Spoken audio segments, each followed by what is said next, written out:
ഞാനിന്ന് ഒരു ഓൺലൈൻ മാധ്യമത്തിൽ കണ്ട ഒരു വാർത്തയാണ്. സൂപ്പർ ശരണ്യക്കെതിരെ FIR കർണാടകയിൽ എന്ന് പറഞ്ഞിട്ട് ഒരു വാർത്ത. ഇതാ വാർത്ത കേട്ടോ. സൂപ്പർ ശരണ്യക്ക് FIR എന്ന് പറഞ്ഞിട്ട് ഒരു വാർത്തയാണ് കണ്ടത്. അതായത് നമ്മുടെ സമൂഹത്തിൽ ഇപ്പോഴും എന്ന് പറഞ്ഞാൽ വൈറലാകാൻ വേണ്ടി നിൽക്കുന്ന ഒരുപാട് ആൾക്കാർക്ക് ഒരുപാട് ആൾക്കാർക്കുള്ളൊരു തോന്നിച്ച് എന്താണെന്ന് വെച്ച് കഴിഞ്ഞാൽ എങ്ങനെയെങ്കിലും ഏതെങ്കിലും മല കയറുക, ഇനി പറ്റിക്കഴിഞ്ഞാൽ ഒരു സിംഹത്തിന്റെ അടുത്ത് നിന്നൊരു ഫോട്ടോയെങ്കിലും എടുക്കുക, അങ്ങനെയെങ്കിലും ജീവൻ പോയി കഴിഞ്ഞാലും കുഴപ്പമില്ല, എനിക്ക് എങ്ങനെയെങ്കിലും ഒന്ന് വൈറലാകണം എന്ന് കരുതിയിട്ടാണ് ഇപ്പോഴത്തെ മിക്ക യുവജനതയും നടക്കുന്നത്. നമ്മളെല്ലാവരും അങ്ങനെ തന്നെയാണ്. നമ്മളൊക്കെ എന്ന് പറഞ്ഞാൽ സോഷ്യൽ മീഡിയയിൽ 4-5 വർഷം എന്ന് പറഞ്ഞു കഴിഞ്ഞാൽ ഇതുപോലെ ഒരുപാട് വീഡിയോസും കാര്യങ്ങളും കണ്ടന്റുകളൊക്കെ ഇട്ടിട്ടാണ് എല്ലാവരും ഒന്ന് വൈറലാകുന്നത്. പക്ഷെ ഇപ്പോഴത്തെ തലമുറക്ക് എന്ന് പറഞ്ഞാൽ അങ്ങനെയൊന്നും നോക്കാനില്ല. അവർക്ക് എന്താ വെച്ചാൽ പിറ്റേന്ന് തന്നെ വൈറലാകണം. അതിനു വേണ്ടിയിട്ട് ഇവർ ചെയ്യുന്ന ചില കാര്യങ്ങൾ എന്ന് പറഞ്ഞാൽ ഇതുപോലെ മലകേറുക, അല്ലെങ്കിൽ എന്ന് പറഞ്ഞാൽ പോലീസിനെ വിളിക്കുക, ഇല്ലെങ്കിൽ എന്ന് പറഞ്ഞാൽ വേറെ എന്തെങ്കിലും ചെയ്യുക, ഇങ്ങനെ പലതരത്തിലും ഇവർ വൈറലാകാൻ നോക്കാറുണ്ട്. ഒരു ദിവസം കൊണ്ട് തന്നെ എന്ന് പറഞ്ഞാൽ നല്ല രീതിയിൽ സബ്സ്ക്രൈബും കാര്യങ്ങളും വ്യൂസും കാര്യങ്ങളും ഒക്കെ വരാറുമുണ്ട്. അങ്ങനെയൊക്കെയാണ് ഇപ്പോൾ ചില ആൾക്കാർ ചെയ്യുന്നത്. ഇപ്പൊ 2-3 ദിവസം മുമ്പാണ് ശരണ്യ എന്ന് പറയുന്ന ഒരു യുവതി ഇതുപോലെ മലകയറാൻ പോകുന്നു. മലകയറാൻ പോയതിന് ശേഷം അവർ ഒറ്റപ്പെട്ടു എന്ന് പറയുന്നൊരു വാർത്ത വരുന്നു. അവർ വഴിതെറ്റി എന്ന് പറയുന്നു. 4 ദിവസം അവർ കാട്ടിൽ എവിടെയോ കഴിഞ്ഞു. എൻ്റെ പൊന്നി ചെങ്ങായിമാരെ, കൊടക് വനനിരകളിൽ പോയി കഴിഞ്ഞാൽ നമുക്കറിയാം. എന്തിനധികം പറയുന്നത്, ഒന്നും വേണ്ട, നമ്മൾ വനത്തിലൊന്നും വേണ്ട, നമ്മൾ സാധാരണ ഒരു കാട്ടിൽ പോയി കഴിഞ്ഞാൽ തന്നെ നമുക്ക് നല്ലൊരു ഭയം ഉണ്ടാകും. പിന്നെ ഇവർ പറയുന്നത് എന്താ അറിയാ, എനിക്ക് വഴിതെറ്റി ഒരു വഴിതെറ്റലും ഇല്ല. അതായത് അവിടെയൊക്കെ എന്ന് പറഞ്ഞു കഴിഞ്ഞാൽ കൃത്യമായിട്ടെന്ന് പറഞ്ഞു കഴിഞ്ഞാൽ അവർ ഇങ്ങോട്ട് നടന്നിട്ടുണ്ടെങ്കിൽ തിരിച്ചങ്ങോട്ട് നടക്കാൻ അറിയില്ലേ? അതൊക്കെ അറിയാത്തവരൊന്നും അല്ലല്ലോ. പിന്നെ എന്ന് പറഞ്ഞു കഴിഞ്ഞാൽ അതായത് ശരണ്യ എന്ന് പറയുന്ന യുവതി വരുന്ന ഫോട്ടോസും കാര്യങ്ങളൊക്കെ നമ്മൾ കാണുന്നില്ലേ? അവരൊക്കെ അത്ര ക്ഷീണം പിടിച്ചതാണോ? ഈ ക്ഷീണം പിടിക്കാത്ത ശരണ്യക്ക് എന്തുകൊണ്ട് നേരായ വഴിയിൽ കയറി നിന്നൂടായിരുന്നു? അതുമാത്രവുമല്ല, ഇത്രയും അപകടം നിറഞ്ഞ ഒരു സ്ഥലത്ത് നിൽക്കണമെങ്കിൽ അവരുടെ ആ ഒരു ഇത് നിങ്ങൾ ആലോചിച്ച് നോക്ക്. അതായത് അങ്ങനെ നിന്നു എന്ന് ഒരിക്കലും നമുക്ക് വിശ്വസിക്കാൻ കഴിയുന്നില്ല. ഒന്നെങ്കിൽ അവർ എവിടെയെങ്കിലും പതുങ്ങി നിൽക്കുന്നുണ്ടാകും. അത് കഴിഞ്ഞതിന് ശേഷം ഇങ്ങനെ ആൾക്കാർ വരുന്നത് കണ്ടിട്ട് ഇവർ എവിടെയെങ്കിലും മാറി പോയതായിരിക്കാം. ഇല്ലെങ്കിൽ ഇതിനൊരു ഇത് വേണം എന്ന് വിചാരിച്ചിട്ട് തന്നെയാണ്. ഏതായാലും ഇപ്പോൾ ഒരു FIR ഇട്ടു എന്ന് പറയുന്നത് എന്തിനാണെന്ന് വെച്ചാൽ ശരണ്യ വലിയ കുറ്റം ചെയ്തു എന്നൊന്നുമല്ല. അതായത് ചിലപ്പോഴെന്ന് പറഞ്ഞാൽ വേറെ എന്തെങ്കിലും നിസ്സാര കാര്യമായിരിക്കും. ഇനി അത് ശരിയാണോ എന്ന് തന്നെ അറിയില്ല. കാരണം എന്താണെന്ന് വെച്ചാൽ ഞാനൊക്കെ ഒരുപാട് മാധ്യമങ്ങളിലൊക്കെ നോക്കി, അവിടെയൊന്നും കാണുന്നില്ല. ഏതായാലും അങ്ങനെ വെറുതെയൊന്നും ഒരാൾ ഒന്നും പറയില്ലല്ലോ. ഇനി പറയുന്നതെന്തോ ആയിക്കോട്ടെ, ഒന്നും നമുക്ക് വിഷയമല്ല. പക്ഷെ ഇനിയും തന്നെ സ്ത്രീകൾ, അതായത് യുവതികളൊക്കെ വളരെയധികം സൂക്ഷിക്കണം. എന്താണെന്ന് വെച്ച് കഴിഞ്ഞാൽ നിങ്ങൾ വൈറലായിക്കോ, പക്ഷെ അപകടം നിറഞ്ഞ വഴികളിലൂടെ പോയിട്ട് വൈറലാകരുത്. ഇതിപ്പോഴും എന്ന് പറഞ്ഞാൽ ശരണ്യ കൃത്യമായിട്ട് കള്ളം പറയുന്നത് തന്നെയാണ് ഇപ്പോഴും ഞാൻ വിശ്വസിക്കുന്നത്.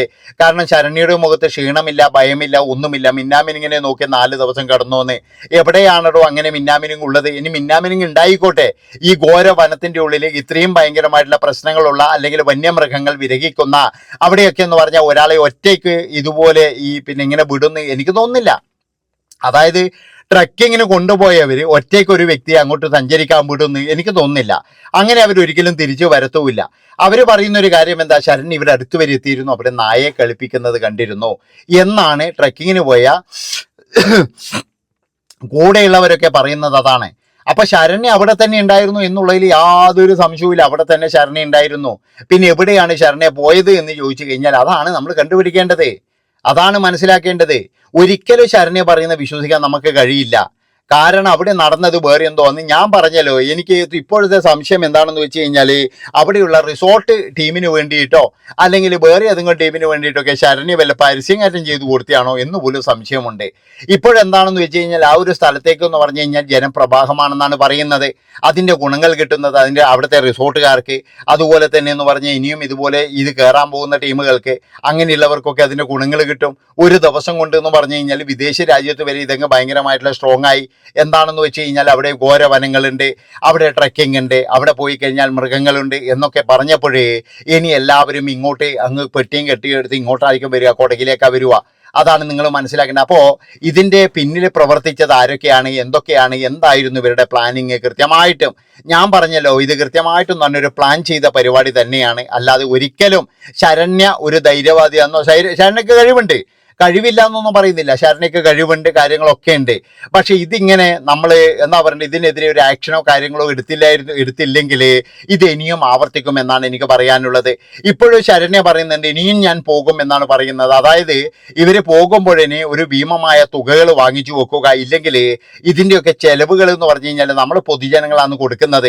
അതാണ് നിങ്ങൾ മനസ്സിലാക്കേണ്ടത്. അത് മാത്രവുമല്ല, ഒരു നാടിന് തന്നെ എന്ന് പറഞ്ഞു കഴിഞ്ഞാൽ എന്തെങ്കിലും സംഭവിച്ചു പോയി കഴിഞ്ഞാൽ ആ നാടിന് തന്നെ എന്ന് പറഞ്ഞു കഴിഞ്ഞാൽ വലിയ നാണക്കേടും ഉണ്ടാകും. അതാണ് നിങ്ങൾ മനസ്സിലാക്കേണ്ടത്. ഞാൻ പറഞ്ഞല്ലോ, കർണാടക അല്ലെങ്കിൽ തന്നെ എന്ന് പറഞ്ഞാൽ ചെറിയ ഈ വനത്തിൽ കാണാതാകുന്നെന്ന് പറഞ്ഞു കഴിഞ്ഞാൽ വലിയ ഒരു പ്രശ്നമുണ്ട്. അവിടെ ഈ ശരണ്യ പോലുള്ള ഒന്ന് ഇതുപോലെയുള്ള ചെയ്തിട്ട് അവിടെ കാണാതായിട്ട് എന്താ ചെയ്യുക? അതുകൊണ്ടാണ് ഞാൻ പറയുന്നത് ഇതിൻ്റെ പുറകിൽ കൃത്യമായിട്ട് ആരോ ഉണ്ട്, അന്വേഷിക്കുക തന്നെ വേണം എന്ന് കൃത്യമായിട്ട് പറയുന്നത്. അപ്പോൾ ഞാൻ പറഞ്ഞു വരുന്നത് എന്താണെന്ന് വെച്ച് കഴിഞ്ഞാൽ ഇനിയും ശരണ്യ പോകുമെന്ന് പറയുന്നുണ്ട്, അതിൻ്റെ പൈസ വാങ്ങിക്കുക. പിന്നെ പണ്ടൊക്കെ എന്ന് പറഞ്ഞു കഴിഞ്ഞാൽ കുറേ ആൾക്കാർ ഇതേപോലെ പോയിട്ടുണ്ട്, അവരൊക്കെ ചില ആൾക്കാർ പെട്ടുപോകുന്നുണ്ട്, ശരിയാണ്. പക്ഷെ ഇങ്ങനെ പോകുന്നവരെടുക്കുന്നത് നല്ല സംഖ്യകൾ വാങ്ങിക്കണം, ഇല്ലെങ്കിൽ ഇതൊക്കെ നമ്മുടെ തലയിലാണ് വരിക. ഇവരൊക്കെ ചെയ്യുന്ന ചില കാര്യങ്ങളൊക്കെ കൊണ്ട് നമ്മുടെ പൈസകൾ, നമ്മുടെ നികുതി പണങ്ങളല്ലേ ഇങ്ങനെ പോയിക്കൊണ്ടിരിക്കുന്നത്. അതാണ് നിങ്ങൾ ആലോചിക്കേണ്ടത്.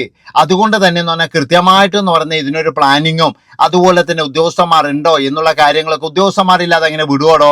ഞാനിപ്പോഴും എന്ന് പറഞ്ഞാൽ പല സ്ഥലത്തും ട്രെക്കിംഗ് പോയിന്റിൽ അന്വേഷിച്ചപ്പോഴും എന്ന് പറഞ്ഞാൽ വന്യമൃഗങ്ങളിൽ ഉണ്ടെങ്കിൽ ഒരു ഉദ്യോഗസ്ഥൻ ഇവരുടെ കൂടി ഉണ്ടാകും തോക്കെല്ലെടുത്തിട്ട്.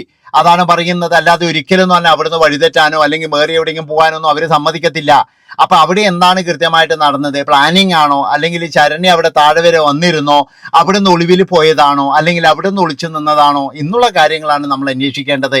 അപ്പൊ ഇത് തെറ്റാണെങ്കിൽ ഇത്രയും ചെലവായ തുകകളെല്ലാം ശരണ്യയുടെ കയ്യിൽ നിന്ന് തന്നെ ഈടാക്കണം. കാരണം എന്താണെന്ന് വെച്ചാൽ ഇനി ആർക്കും ഇതുപോലുള്ളൊരു ബുദ്ധി തോന്നരുത്. ചില ആൾക്കാർക്കൊക്കെ ഇപ്പോഴും ഉണ്ടാകും, എങ്ങനെയെങ്കിലും ഒന്ന് വൈറലാകാൻ വേണ്ടി. ഞാൻ പറഞ്ഞല്ലോ, ഇപ്പോഴത്തെ തലമുറ എന്ന് പറഞ്ഞു കഴിഞ്ഞാൽ എങ്ങനെയൊന്ന് വൈറലാകാൻ വേണ്ടിയിട്ട് ഒരു സിംഹത്തിൻ്റെയോ ഒരു കടുവയുടെയോ ഒരു പുലിയുടെയോ ഫോട്ടോ എടുക്കാൻ വേണ്ടിയിട്ടോ അതിൻ്റെ കൂടെ എന്ന് പറഞ്ഞാൽ ചിലപ്പോൾ വായിൽ കൈയിട്ടിട്ട് വരെ എന്ന് പറഞ്ഞാൽ ഫോട്ടോ എടുക്കാനും ഇവർ തയ്യാറാണ്.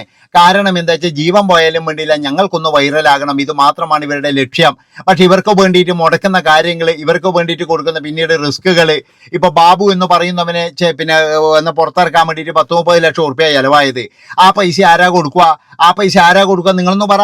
ആ പൈസ കൊടുക്കേണ്ടത് എന്ന് പറഞ്ഞാൽ നമ്മുടെ നികുതി പണത്തിൽ തന്നെ കൊടുത്തത്, അല്ലാതെ ബാബുവിന്റെ വീട്ടുകാരൊന്നും കൊടുക്കൂല. ബാബുവിന്റെ ശല്യം കൊണ്ട് അവസാനം എന്ന് പറഞ്ഞാൽ അവന്റെ അമ്മയും അനുജനും ചെയ്ത കാര്യങ്ങളും നമുക്കറിയാം.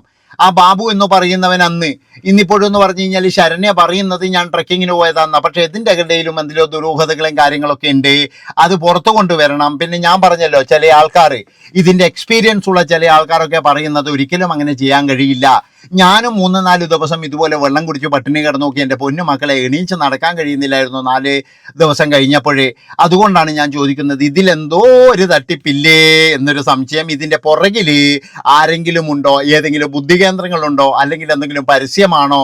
ഇവിടെ ആളെ കൊണ്ടുവരാനുള്ള ഒരു തന്ത്രമാണോ? അല്ലെങ്കിൽ ഇതിൻ്റെ പുറകിൽ ഏതെങ്കിലും റിസോർട്ടുണ്ടോ എന്നൊക്കെ അന്വേഷിക്കേണ്ടി വരും. കാരണം എന്താ, ഇന്നത്തെ കാലാണ്. നിങ്ങളൊന്ന് അവിടെ പോയിട്ട് ഒളിച്ചു നിന്നോ, ഞങ്ങൾ വരാം, വെള്ളവും പറ്റൊക്കെ ഞങ്ങൾ കൊണ്ടുവരാം, ഇല്ലെങ്കിൽ കുറച്ച് അണ്ടിപ്പരിപ്പും ബദാമൊക്കെ എടുത്ത് പോയിക്കോ എന്നൊക്കെ പറഞ്ഞാൽ പോരെ, എന്നിട്ടൊരു പരസ്യം ചെയ്താൽ പോരെ. നന്ദി, നമസ്കാരം കേട്ടോ. പിന്നെ ഇനി അടുത്ത വീഡിയോ ആയിട്ട് വരാം. ബൈ.